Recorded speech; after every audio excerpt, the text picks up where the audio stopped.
Assalamualaikum warahmatullahi wabarakatuh. Selamat pagi anak-anak. Bagaimana kabar kalian? Semoga pada pagi hari ini kalian semua dalam keadaan sehat walafiat. Amin. Mengawali pembelajaran pagi ini anak-anak, Pak Agus ingin menyampaikan materi tentang tema 1 subtema 2, yaitu tentang hewan sahabatku. Langsung saja anak-anak, perkembangbiakan hewan. Perkembangbiakan hewan itu ada 3 jenis ya. Salah satunya ada ovipar atau bertelur, vivipar dengan cara melahirkan, ovovivipar dengan bertelur dan melahirkan.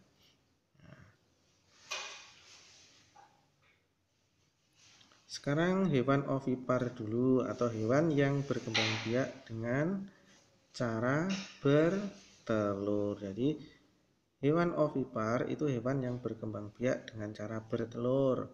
Contohnya apa saja? Ya, contohnya hewan ovipar itu seperti burung, bebek, ayam, katak, buaya, dan masih banyak lagi ya, kalian sebutkan sendiri.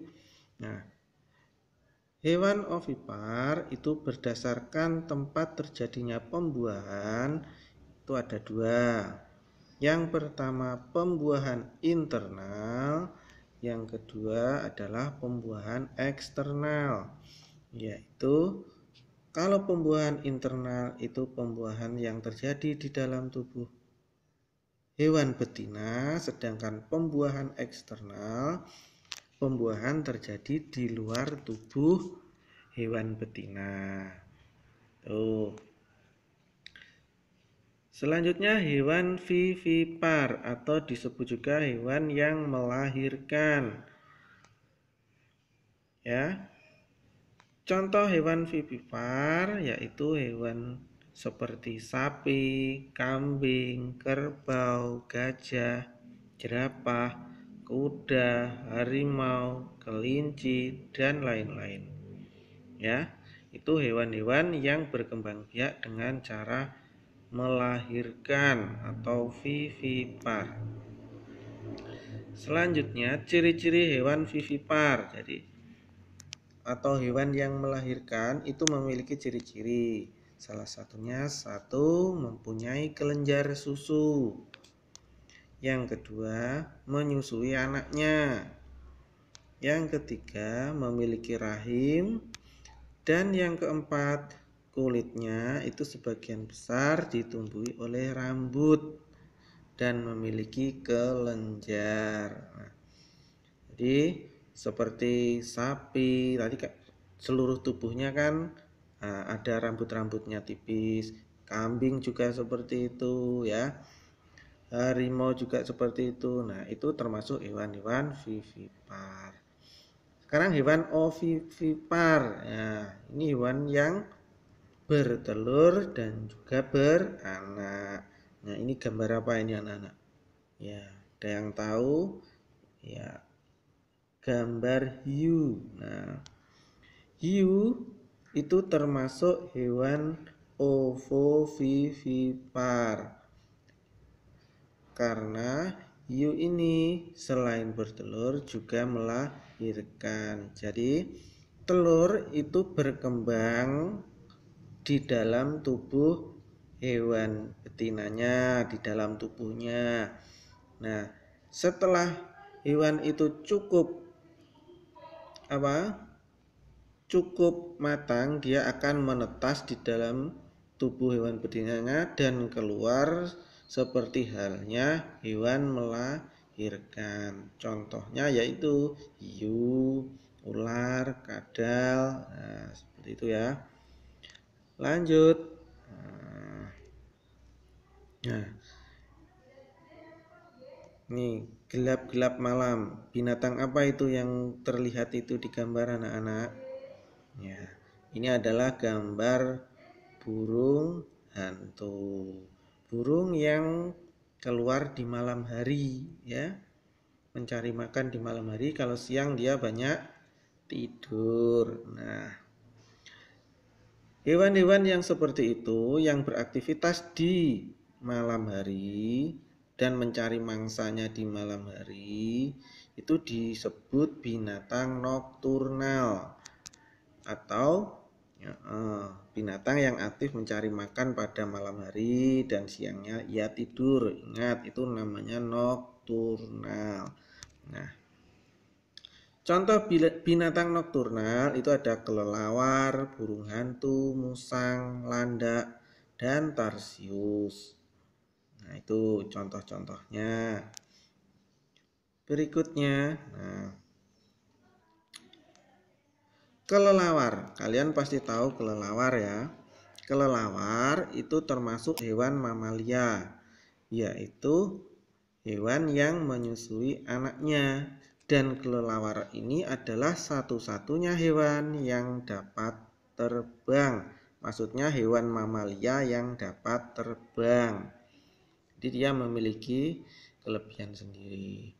Nah, kelelawar memiliki kemampuan yang namanya itu ekolokasi, yaitu kemampuan untuk terbang di kegelapan atau di malam hari tanpa menabrak benda yang ada di depannya. Ia menggunakan suara ultrasonik yang dikeluarkan oleh suara mulutnya dan dipantulkan ke benda yang ada di depannya, terus diterima oleh telinga kelelawar. Nah, itulah yang membantu kelelawar terbang di malam hari. Jadi ia tidak menabrak benda yang ada di depannya. Aduh, ternyata nabrak juga itu ya. Terus lanjut. Nah, sekarang kita masuk ke bahasa Indonesia. Ya, di kelas-kelas sebelumnya kalian sudah memahami apa yang dimaksud ide pokok ya. Ide pokok adalah gagasan yang menjadi pokok pengembangan paragraf. Ya, ide pokok itu biasa disebut dengan gagasan utama. Ada yang menyebut pikiran pokok, ada yang menyebut pikiran utama, ada yang menyebutnya gagasan pokok, ada pula yang menyebutkan pokok pikiran. Tapi semua itu artinya sama, yaitu ide pokok ya. Ya, kan cara menentukan gagasan pokok ya. Yang pertama itu mengambil kalimat utama, yang kedua membalik kalimat utama atau menyimpulkan ide pokok, dan yang ketiga menyimpulkan paragraf. Ya, jadi ketiga cara ini tidak langsung kita ambil saja, tapi kita harus membaca paragrafnya semua. Dibaca dulu ya. Jadi tidak langsung mengambil, membalik, menyimpulkan, tidak. Tapi kita harus baca dulu paragrafnya, baru mengambil, membalik, setelah itu menyimpulkan. Tuh. Kita ke pelajaran IPS ya. Kemarin kita sudah mempelajari geografis negara Indonesia dan apa ya kemarin? Brunei kalau nggak salah ya. Sekarang kita mempelajari geografis dan kegiatan ekonomi negara Laos. Nah, negara Laos luasnya itu kurang lebih 236.800 km persegi. Batas-batasnya itu di utara ada Tiongkok atau Cina, di sebelah timur ada Vietnam, di selatan ada Thailand dan Kamboja. Sedangkan di barat ada Sungai Mekong. Nah, ini sungai yang terkenal ya, karena melewati beberapa negara. Kegiatan ekonomi negara Laos itu sebagian besar penduduknya bekerja di bidang pertanian, perkebunan, peternakan, dan pertambangan, industri, perdagangan, pariwisata. Dan pertanian menyumbang pendapatan negara sebesar 41% dan beriklim tropis. Itu negara Laos ya. iklim tropis berarti hampir sama dengan Indonesia.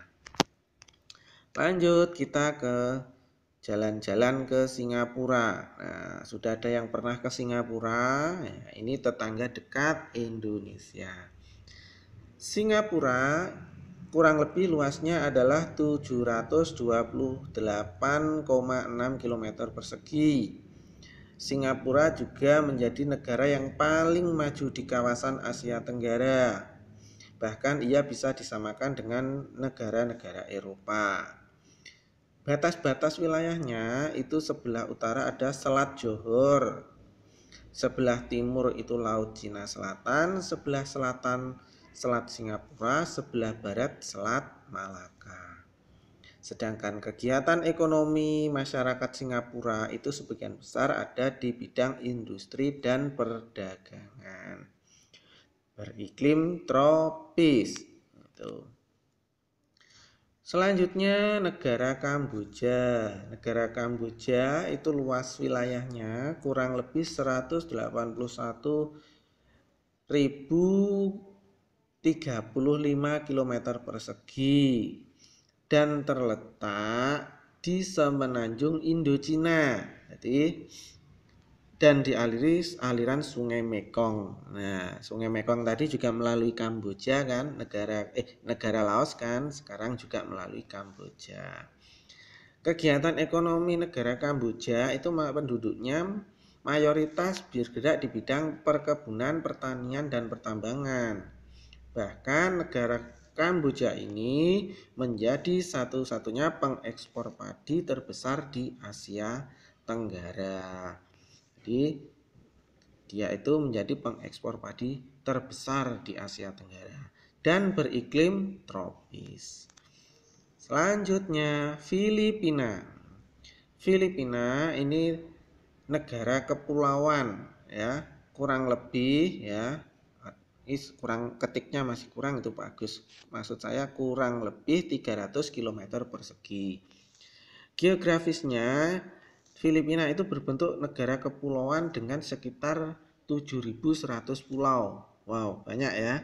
Tapi masih banyak Indonesia. Anak Indonesia itu pulaunya malah jutaan. Nah, sekarang kegiatan ekonomi Filipina itu meliputi pertanian, industri, dan pertambangan. Negara ini dikenal juga dengan revolusi hijaunya karena perkembangannya di bidang pertanian yang sangat maju karena terdapat balai penelitian di Los Banos yang meneliti tentang itu ya, bidang pertanian itu ya. Terus beriklim tropis ya. Kalau kalian tahu Filipina itu letaknya itu juga dekat dengan Indonesia. Letaknya itu di atasnya Pulau Sulawesi. Ya. Kalau tahu Pulau Sulawesi ya, itu di atasnya itu negara Filipina. Lanjut kita ke PPKN. Sila keempat Pancasila bunyinya sudah hafal ya. Sudah 6 tahun kalian di SD pasti hafal karena setiap pagi pasti mengumandangkan Pancasila ya kan. Sila keempat bunyinya kerakyatan yang dipimpin oleh hikmat kebijaksanaan dalam permusyawaratan perwakilan dengan lambang kepala banteng. Makna dari kepala banteng ya, sebagai warga negara kita mempunyai kedudukan hak dan kewajiban yang sama. Jadi kita sama haknya sebagai warga negara, tidak memandang kaya dan miskin. Contohnya pengamalan sila keempat yaitu menghargai pendapat orang lain, mendengarkan, menerima kritik, musyawarah, diskusi, serta turut serta dalam pemilihan, baik itu ketua kelas, pemilihan kepala daerah, pemilihan presiden, dan lain-lain. Berikutnya makna sila kelima Pancasila.